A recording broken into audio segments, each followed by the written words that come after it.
Stop me if you heard this before, but injuries are running amok for the San Francisco 49ers in training camp. Welcome to my channel again, y'all. My name is Jose, and as usual, please like, subscribe, comment if you can. It goes a long way for me, myself, and my channel, so it's always appreciated your support. But let's get back into it. The story of, I guess, the week, the month, the next month, about how injuries are just running rampant for the 49ers yet again. It's like, is anyone shocked at this point? This is the new norm for this team. But this feels a little different because the 49ers haven't even, well, now they have gone through 1 week of training camp, but until a few days ago, it was like these guys can't even make it through 4 to 5 practices, and now you got like 15 players who are dinged up and missing practice? That's insane. It's insane, but it's fathomable for this team.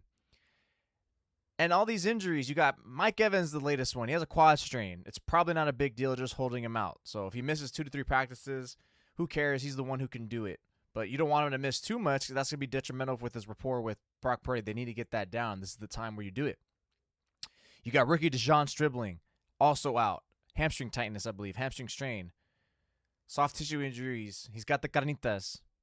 The carnitas hamstrings. If all you who followed me for a minute know, that's the phrase for a strain, tightness, or just anything for a muscular soft tissue injury.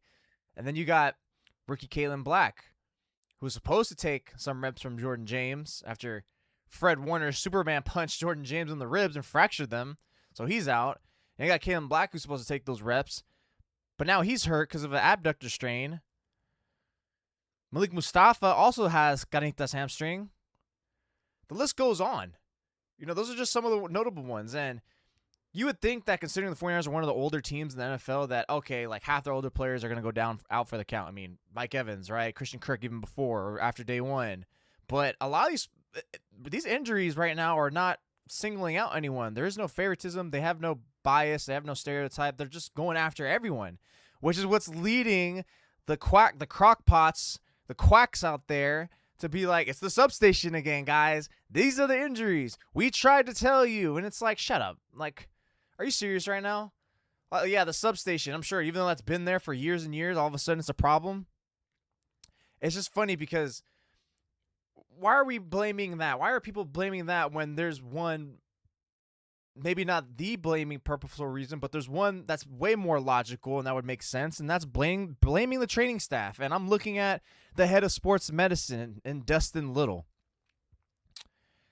That's who people should be pointing the finger at or questioning, like, hey, Dustin Little, 49ers training staff, sports medicine, strength conditioning coaches, what the hell is going on? What are you guys doing to address this? And what are you doing that's making these guys feel like there's an uptick in injuries? Because these are the proper people who should be under the microscope. You know, injuries are definitely free accidents, right? There's an element to that, for sure, always. For all of us, even in real life, but especially for these guys. Like, they're playing one of the hardest sports, if not the most aggressive, hardest sport in the world, so injuries are going to come. But with all these soft tissue injuries and how alarming and the rapid rate, the pattern that's occurring, again, didn't even go through a first week of training camp before these guys started dropping like flies. It's like, what on earth? Who's addressing these guys? But instead, we got a stupid-ass substation that people want to point out, and it's like, okay, like, really? Come on. How about the training staff? How about the guys who are sports medicine who are supposed to structure a program, make a routine to get these guys to reduce injuries, to get them back faster, to do something? They're in the heart of Silicon Valley. Palo Alto, Stanford is just a stone's throw away. They should have the best access than most teams.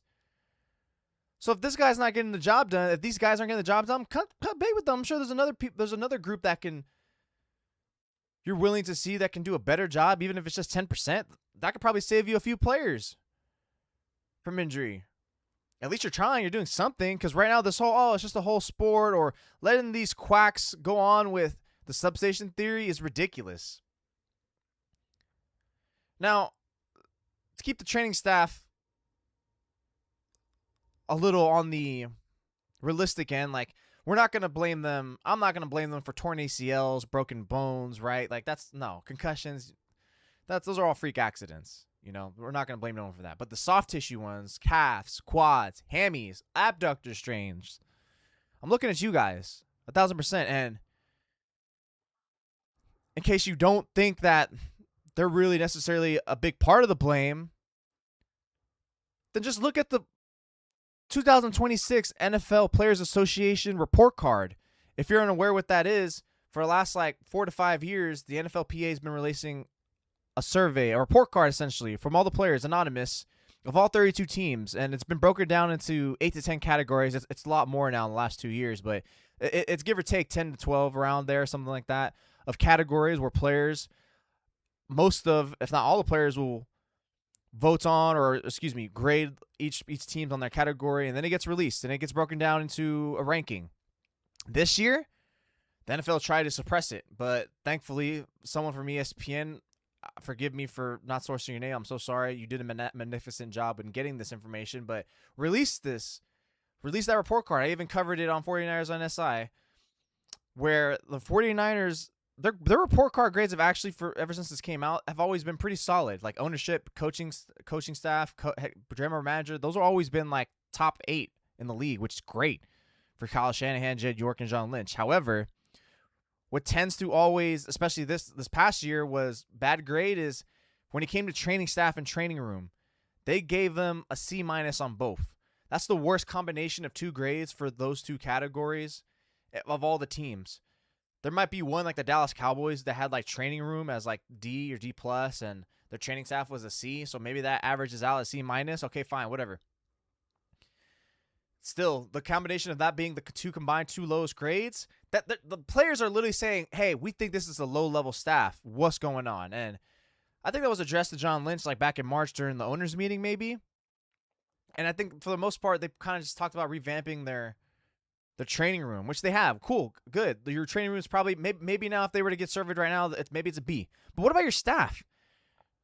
No one's changed. The head of Dustin Little, what have they done? Who's addressing this? There's not enough questions being asked to these guys about this regimen and what they're doing. And maybe a part of it that they've done to try to make better is part of the training camp schedule. It's changed. The 49ers used to go, I think, 3 straight practices in a row over the years. And this year, I think they're refusing to go more than 2 in terms of hard practices. And then they'll have a jog/walkthrough where fans and media aren't allowed. And so far, it's not working. If anything, it might be backfiring and actually hurting them more. That's why you have so many injuries early on. Like, what's going on? But, again, the players have pointed out, C-, C-. We're not a big fan of this training staff. We're not a big fan of this workroom. What's going on? And it even goes back a year before, where the grades were improved in 2025. Like the report card before last, the 49ers did. They gave the training staff and workroom a B-, each of them respectively. Okay, cool. That's not bad. But when you have the ranking, those ones were more refined. Those ones were more detailed. They actually had a true concrete ranking, whereas this year's, you couldn't really have that because the NFL was trying to suppress it, where over a year ago they didn't. So you would see training staff B-. Okay, that's not a bad grade until you see the ranking. It's ranked number 25 out of 32 teams. That's not good. How's that tolerable? How is that adequate, sufficient, satisfactory? Again, you're stones throws away from Stanford medicine. My goodness, like you guys should be in the top 5, no worse than the top 10. But for some reason, they just are cool with this staff that the players clearly are not big on. And it's showing over and over again, like, hey, we're getting hurt. And as much as I would love to point out, hey, this is what you get for constructing a roster of players with an injury history and who are older, it's going to happen, right? And I'm sure that is going to happen, especially in the regular season. But it's not really happening to those players in training camp so far. It's a lot of young guys, who didn't really have an injury history. That's the moment it starts telling you there's something going on. These guys are coming in with these players and just treating them hella weird. Ricky Pearsall is an example of it. Not with his latest injury, because the PCL was a freak accident. He just fell onto it, and then just maybe the way they handled it wasn't smart. You can probably argue. I've argued that, at least as something that should be talked about. But he's always had hamstring tightness. He's had the case of the carnitas hamstring for his rookie year and last year in training camp. He never had an injury before in college. And all of a sudden you get to the 49ers, he's starting to fall off. He's starting to break apart one by one. Like, what's... Oh, the substation. Shut up, man. People only do that because it's funny, or just like they just want to feel like the smartest man or woman in the room. Let's actually look at the people who actually have a hands-on, who can actually have their fingerprints on helping or reducing these things, and they're not doing it.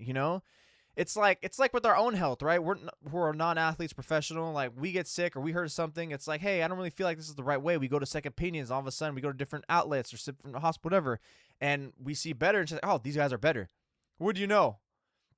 And I think even also the 49ers did change head of sports medicine before Dustin Little got there, before he took the job, like in 2020, because that year was crazy. Remember those injuries during the COVID year? And you can say, like, well, the 49ers have tried. Well, you know what? Do it again. Because guess what? In European soccer, when the staff, the manager is not getting the job done, they'll still keep firing and firing and firing until something clicks. And when it comes to especially like sports medicine, recovery, training, I think that's something you could see clear data in the first year or two. And now that this guy, Dustin Little, is entering his 6th year, you have enough evidence to show, like, you guys are getting hurt like crazy. You're definitely kind of up there in terms of the injuries that you got hit with. So I just think this is where everyone, 49ers fans, people in general, start pointing the finger at this training staff, the head of sports medicine, the 49ers. Like, what's going on with this? And just imagine how they're feeling. They're probably like, thank God people are foolish enough to blame a silly substation versus us not doing our job to the fullest, or we're just not, maybe we're just not adequate. Maybe we still got more to learn. I don't know. But it's way better, more logical and sound than just something that's just made up, a conspiracy theory. So I think I started looking at that. Because, again, it's not hitting any of the older players or injury-prone players. Jerry Greenlaw's still out there. Of all the injury-prone players, speaking of him, he's the number one, right? At least one of. It's just the young players. Like, what's going on? Are you hydrating right? You're practicing right? You're not warming up right? What's going on? There's something doing it. There's something that they have to look at, and it needs to be urgent. And again, you can see they are trying. They're changing the training camp schedule. It's not working. So while on one end, it's like tip of the cap, you're trying. I see the changes you're making. And on the second end, it's like, who thought this idea was going to work? You serious? I think it just needs to start being question mark spotlight, put on Dust Little, sports medicine, training staff, strength and conditioning coaches, the guys who are actually responsible for building these guys and how they can handle and endure. Not some silly substation. That's who you should really point the finger at. The players have said it through multiple player survey report cards. So if they're saying it and their job responsibilities are to actually predicated towards that, I think it's pretty obvious of who you should start questioning at the very least.